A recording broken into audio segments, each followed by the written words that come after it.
പോണ്ടിച്ചേരി യൂണിവേഴ്സിറ്റിയിൽ നിന്ന് MBA എടുക്കുമ്പോൾ എന്തൊക്കെ കാര്യങ്ങൾ അറിഞ്ഞിരിക്കണം, അതാണ് നമ്മൾ ഇന്നത്തെ വീഡിയോയിൽ പറയുന്നത്. അപ്പോൾ നമ്മൾ എലിജിബിലിറ്റി പറയുന്നുണ്ട്, അഡ്മിഷൻ പ്രോസസ്സ് എങ്ങനെയായിരിക്കും, കോഴ്സിൻ്റെ ഡ്യൂറേഷൻ എങ്ങനെയാണ്, ഏതൊക്കെ സ്പെഷ്യലൈസേഷൻസ് ഉണ്ട്, എക്സാം പാറ്റേൺസ് എങ്ങനെയായിരിക്കും, സ്റ്റഡി മെറ്റീരിയൽസ് എങ്ങനെയാണ് നമുക്ക് കിട്ടുക, ഇങ്ങനത്തെ കാര്യങ്ങളൊക്കെയാണ് നമ്മൾ ഇന്ന് ഡിസ്കസ് ചെയ്യാൻ പോകുന്നത്.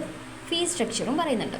ഓക്കെ, അതിൽ നമ്മൾ ഫസ്റ്റ് സ്പെഷ്യലൈസേഷൻ പറയുകയാണെങ്കിൽ marketing, finance, international business, human resource management, general, tourism, operation and supply chain management, hospital management, ഇത്രയാണുള്ളത്. ഈ ഹോസ്പിറ്റൽ മാനേജ്മെൻറ്റ് മറ്റുള്ള MBA കോഴ്സുകളിൽ നിന്നും നല്ല ഡിഫറൻസ് ആണ്. അപ്പം മറ്റുള്ള MBA കോഴ്സുകൾക്ക് ഏതെങ്കിലും ഒരു UGC റെക്കഗ്നൈസ്ഡ് യൂണിവേഴ്സിറ്റീൻ്റെ ഡിഗ്രി സർട്ടിഫിക്കറ്റ് മതി. മാർക്ക് ക്രൈറ്റീരിയ എന്ന് വെച്ചാൽ നമുക്ക് ഡിഗ്രിയിൽ 50% മാർക്ക് ഉണ്ടായിരിക്കണം.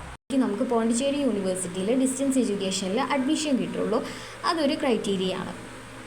ഇനിയിപ്പോൾ അടുത്തത് നമ്മൾ പറയാൻ പോകുന്നത് ഓൺലൈൻ അഡ്മിഷൻ എടുക്കുന്നതിൻ്റെ കാര്യങ്ങളാണ്. നമുക്ക് ഡിസ്റ്റൻസ് എഡ്യൂക്കേഷൻ ആയതുകൊണ്ട് ഓൺലൈൻ അഡ്മിഷനാണ്. അപ്പോൾ അതിന് എന്തൊക്കെ കാര്യങ്ങളാണ് ഉണ്ടാവുക, എന്തൊക്കെ കാര്യങ്ങളാണ് നമ്മൾ ശ്രദ്ധിക്കേണ്ടതെന്നുള്ള കാര്യങ്ങളാണ്.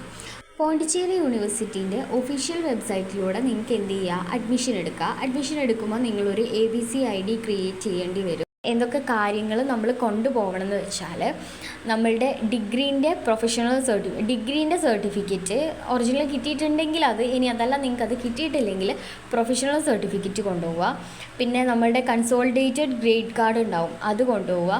പിന്നെ +2ൻ്റെ മാർക്ക് ലിസ്റ്റ്, SSLCൻ്റെത്, പിന്നെ ആധാർ കാർഡ്, പിന്നെ നമ്മൾ എന്തെങ്കിലും ഒരു ഫീ കൺസെഷന് പറ്റുന്ന ആളാണെങ്കിൽ അതിൻ്റെ ആ ഒരു സർട്ടിഫിക്കറ്റും കൂടെ കൊണ്ടുപോവുക. അത് ഏതൊക്കെയാണ് ഇവർ മെൻഷൻ ചെയ്യുന്നുണ്ട്. ഇത്രയും കാര്യങ്ങളാണ് നമുക്ക് അഡ്മിഷൻ എടുക്കാനായിട്ട് വേണ്ടി വരിക. നെക്സ്റ്റ്, ഇനി ഇതിൻ്റെ ഫീ സ്ട്രക്ചർ പറയുകയാണെങ്കിൽ നമുക്ക് ഫസ്റ്റ് അഡ്മിഷൻ എടുക്കുന്ന സമയത്ത് നമ്മൾ 17,500 രൂപയാണ് അടയ്ക്കേണ്ടത്. ഒരു അഡ്മിഷൻ ഫീയും അതേപോലെ തന്നെ സം ഫീയും ഇൻക്ലൂഡ് ആയിട്ടുള്ളൊരു പൈസയാണ്. പിന്നെ നമ്മൾ 3 സെമ്മുകളിലായിട്ട് 7,500 വെച്ചിട്ട് ഓരോ സെമ്മിലും നമ്മൾ അടച്ചു കൊടുക്കണം. അങ്ങനെയാണ് വരിക. അപ്പോൾ ഒരു സെമ്മ് കഴിഞ്ഞ് അടുത്ത സെമ്മ് ആവുമ്പോഴേക്കും ആ സെമ്മിൻ്റെ ഫണ്ട് നമ്മൾ അയച്ചു കൊടുക്കണം, സെം അടയ്ക്കണം. അപ്പോൾ നമുക്ക് ബുക്സും കാര്യങ്ങളും ഇവർ ഇന്ത്യ പോസ്റ്റ് ത്രൂ കൊറിയർ ചെയ്യുകയാണ് ചെയ്യുക.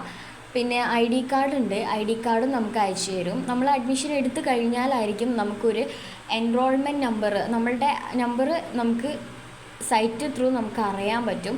പിന്നെ അഡ്മിഷൻ എടുത്തു കഴിഞ്ഞാൽ ആ നമ്പർ വെച്ചിട്ട് നമുക്ക് സ്റ്റുഡൻറ്റ് പോർട്ടൽ ക്രിയേറ്റ് ചെയ്താൽ കുറച്ചും കൂടെ കാര്യങ്ങൾ ഡീറ്റെയിൽ ആയിട്ട് അറിയാൻ പറ്റും. ഇപ്പോൾ ഫസ്റ്റ് നിങ്ങൾ അഡ്മിഷൻ എടുത്തു കഴിഞ്ഞാൽ പിന്നെ നിങ്ങൾക്ക് എക്സാമിന് രജിസ്റ്റർ ചെയ്യാനൊക്കെ ആ സ്റ്റുഡൻറ്റ് പോർട്ടൽ വഴിയിട്ട് കയറിയിട്ട് ചെയ്താൽ മതി. ഓക്കെ, ഇനി എന്തെങ്കിലും ഡൗട്ട്സോ കാര്യങ്ങളോ ഉണ്ടെങ്കിൽ ഡീറ്റെയിൽ ആയിട്ടുള്ള വീഡിയോ നമ്മൾ അടുത്തതായിട്ട് ചെയ്യും. നിങ്ങൾക്ക് ഡൗട്ട്സ് ഉള്ളത് കമൻറ്റ് ചെയ്യുക, അടുത്തത് നമ്മൾ ക്ലിയർ ചെയ്യുന്നതായിരിക്കും. പിന്നെ നിങ്ങൾക്ക് അഡ്മിഷൻ എടുക്കുന്ന സമയത്ത് 2 മോഡ് കാണാം, ടിന്നിങ് മോഡും കൺവെൻഷണൽ മോഡും. ടിന്നിങ് മോഡ് എന്ന് വെച്ചാൽ നമ്മൾ അവിടെ പോയിട്ട് പഠിക്കുന്നതാണ്. അവിടെയല്ല, നമുക്ക് വേറെ സെൻറ്റേഴ്സ് യൂണിവേഴ്സിറ്റി തരും, അവിടെ നമ്മൾ ഡയറക്റ്റായിട്ട് പോയി പഠിക്കുന്നതാണ് ടിന്നിങ് മോഡ്. അപ്പോൾ അതിന് കൺവെൻഷണൽ മോഡിനേക്കാളും കുറച്ചും കൂടെ ഫണ്ട് കൂടുതലാണ്. പിന്നെ കൺവെൻഷണൽ മോഡ് എന്ന് വെച്ചാൽ നമ്മൾ കംപ്ലീറ്റ്ലി ഓൺലൈൻ ആയിരിക്കും. അപ്പോൾ നമുക്ക് ക്ലാസ്സസ് എക്സാമിൻ്റെ 1 മാസം മുന്നേ നമുക്ക് സൺഡേ സാറ്റർഡേ രാവിലെ 10 മണി മുതൽ ഈവനിങ് 4 മണി വരെ ആയിരിക്കും ക്ലാസ് ഉണ്ടാവുക. അത് കഴിഞ്ഞിട്ട് നമുക്ക് ഇൻറ്റേർണൽ എക്സാം ഉണ്ടാവും, മറ്റേതിനും ഇൻറ്റേർണൽ എക്സാം ഉണ്ടാവും. ഓക്കെ, പിന്നെ നിങ്ങൾ മലയാളം ക്ലാസ്സസ്, അത് ഇംഗ്ലീഷ് ക്ലാസ്സാണ് ഉണ്ടാവുക. നിങ്ങൾ മലയാളം ക്ലാസ്സസ് നോക്കുന്നവരാണെങ്കിൽ നമ്മളുടെ ചാനലിൽ നമ്മൾ മലയാളം ക്ലാസ്സസ് പോസ്റ്റ് ചെയ്യും. ഇതേപോലത്തെ ഇൻഫോർമേറ്റീവ് വീഡിയോസ് പോസ്റ്റ് ചെയ്യും. പോണ്ടിച്ചേരി യൂണിവേഴ്സിറ്റിയുമായിട്ട് നിങ്ങൾക്ക് എന്ത് ഡൗട്ട്സോ കാര്യങ്ങളോ ഉണ്ടെങ്കിൽ നമ്മളുടെ ചാനലിൽ കമൻ്റായിട്ട് പോസ്റ്റ് ചെയ്യുക. ചാനലൊന്ന് സബ്സ്ക്രൈബ് ചെയ്ത് വെക്കുക. നമ്മൾ എല്ലാ സെമസ്റ്ററിൻ്റെ മലയാളം ക്ലാസ്സുകളും അതേപോലെ തന്നെ മെയിനായിട്ടുള്ള ക്വസ്റ്റ്യൻസ്, എക്സാമിൻ്റെ ടിപ്പ്, ഇങ്ങനത്തെ കാര്യങ്ങളൊക്കെ വീഡിയോ ആയിട്ട് ചെയ്യുന്നതായിരിക്കും.